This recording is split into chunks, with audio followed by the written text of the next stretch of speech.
How's everybody doing? Hope you're having a good day. If you're new to the channel, this is S&S Horseshoeing YouTube channel, and my name's Sheldon Thomas.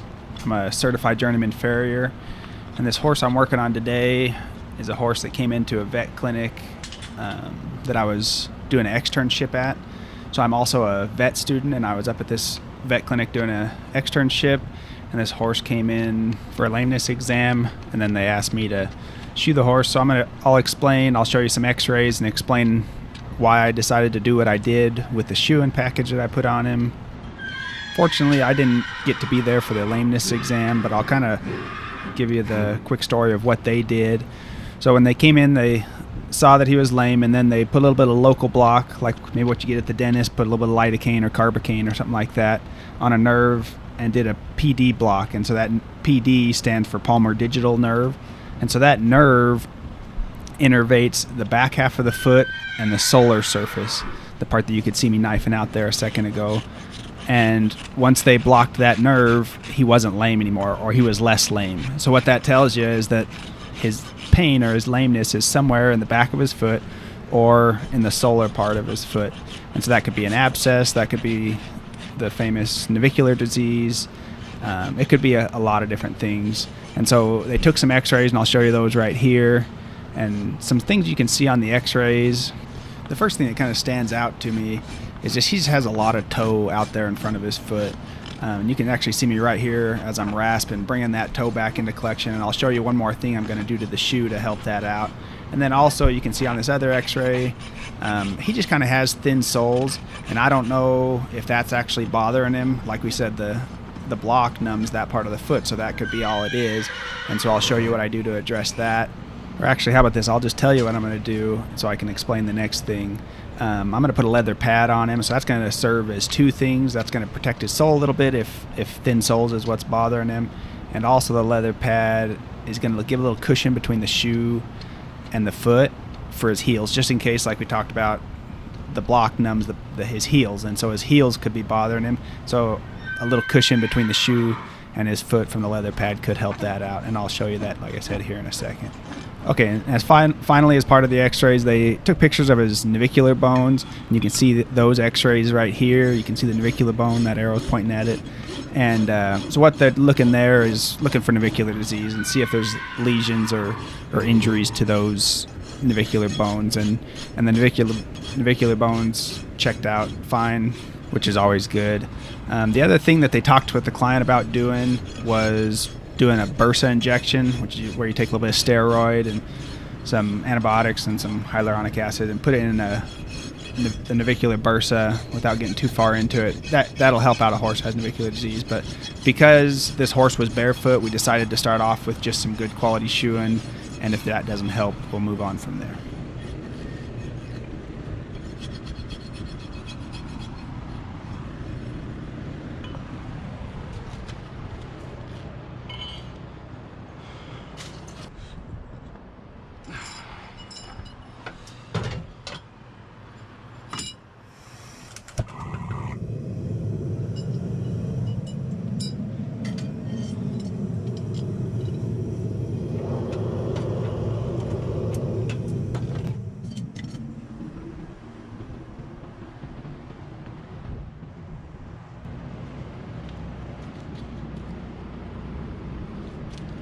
Okay guys, so remember a second ago I talked about bringing the leading edge of the toe back, that on the x-rays it showed that the toe was too far out in front of the foot. So I'm putting like a little rocker into the toe.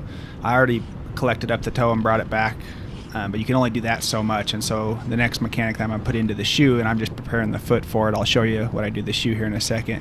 So I'm putting a rocker in it, and you can call that bringing the leading edge of the foot back. You can call it breakover, you can call it leverage, call it what you want. We just got to get some of that off there because I just put too much stress on other parts of the limb and foot.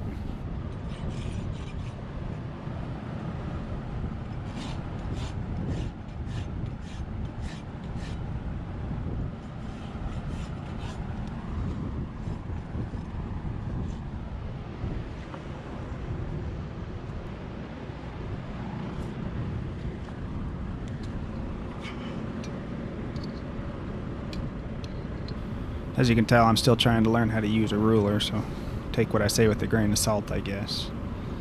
All jokes aside, if you guys want to see some more little videos and pictures of what I do, give us a follow on Instagram or Facebook.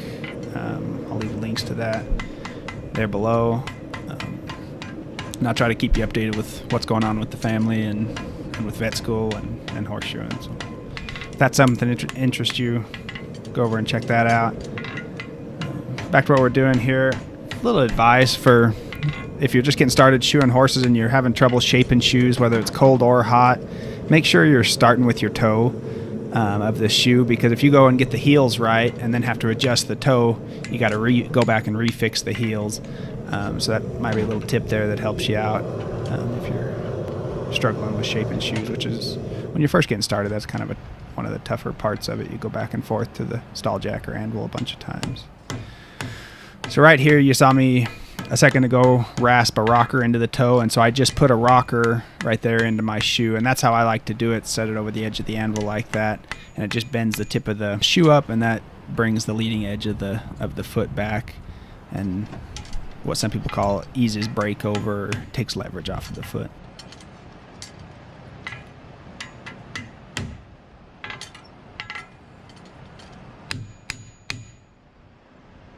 I think when you're doing a rocker toe, it's not 100% necessary, but I think it's good practice to then burn the shoe on to the foot, because what that's doing is you're making the angle of the shoe and the angle of your rocker toe match the foot 100%, because you're able to burn those two surfaces together, which makes a match.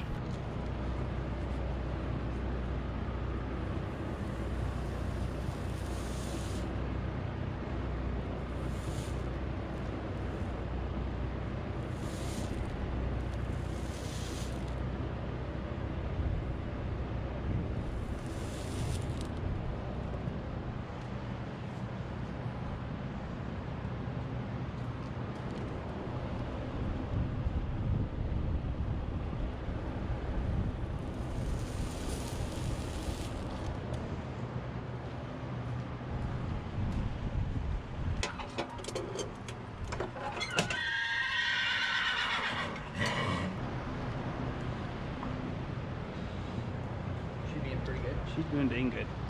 Really good, yeah.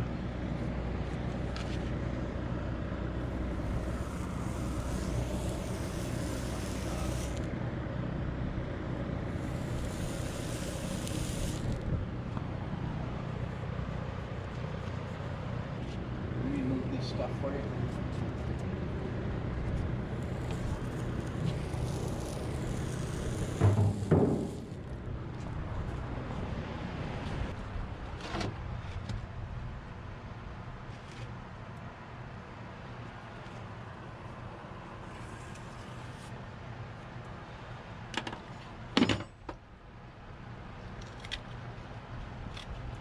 So what I'm doing here, like I mentioned earlier, I'm going to put a leather pad on this horse, which is going to serve two purposes, like I mentioned, just in case his lameness is coming from having thin soles and maybe a little sole soreness.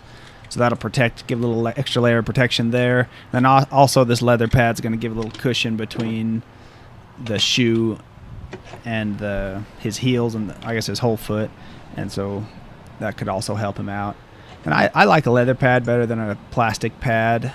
I actually try not to use pads more than I have to. But I like the leather pad. It tends to breathe a little better, just being a natural material. It had a little natural cushion to it. And also, the products that they use to tan leather are antimicrobial, because that's a way of preserving the leather, because the leather is an animal product, and so if they don't put that in there, the bugs and stuff will just eat the leather, which also helps keep fungus and bacteria and stuff off the horse's foot. So that's another good feature of leather pads. But the biggest reason I like those over plastic pads is they're just more breathable.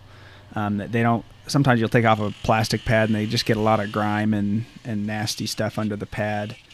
And so anyway, that's why I'm using a leather pad instead of a plastic pad. You saw the way I used the shears, and I traced out the pad and used the shears to cut the pad.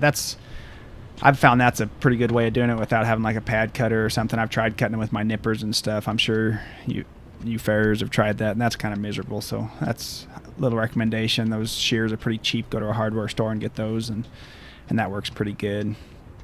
And then take it to the grinder and make it fit the shoe real good. Or if you don't have a grinder, take your rasp and rasp it along your shoe, and it'll get your pad to fit real good. So you can see this stuff I'm putting in there. It's a type of sole pack. I actually use Rate Hoof Packing is the brand. I don't know that there's anything special about that, but it works pretty good. There's a lot of products out there that work equally as good. And something that I contemplated when I was putting shoes on this horse was you'll kind of see he's kind of got small frogs. Maybe he's had some problems with thresh in the past or something that's kind of caused his frogs to atrophy a little bit. He's got kind of contracted heels that really wrap in real tight, which can cause pain in horses' feet. And that sole pack that I'm using will help keep thrush out. But I digress. Back to, so something you can do to help out a hoof with weak frogs is put a dental impression material in there, and that'll help to engage the frog and help push out those heels, if you will. And that's definitely something that I probably could have done. The reason I decided not to, it's just a little scary if you have a horse that has heel pain and then you go put dental impression in there that puts a little bit of pressure on the frog and engages the frog. You could be causing pain from putting dental impression material in there. So it's just kind of a catch-22, and I decided not to do that and to just go with the sole pack. Something that I wish we would have been able to do, which would have kind of been fun, is to go back and take x-rays afterwards. Just take a lateral x-ray and see what that toe looks like, see where my rocker toe ended up. Kind of what I'm shooting for is if you draw a line down the dorsal aspect of the coffin bone for that rocker toe, that leading edge of the foot to be in line with that. Unfortunately, we didn't get to do that. Maybe someday when I'm a vet, I'll be able to play around like that. But here's a little side view. You can see how that rocker toe takes leverage off the front of the foot as that horse steps.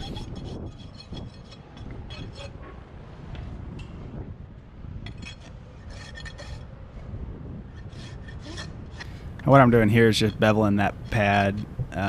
What that does is just hopefully helps keep the horse from pulling its shoe. Hopefully if it steps on it, it'll just slide off. So just a little insurance and making it look nice. What's that? Good. No, she's doing good.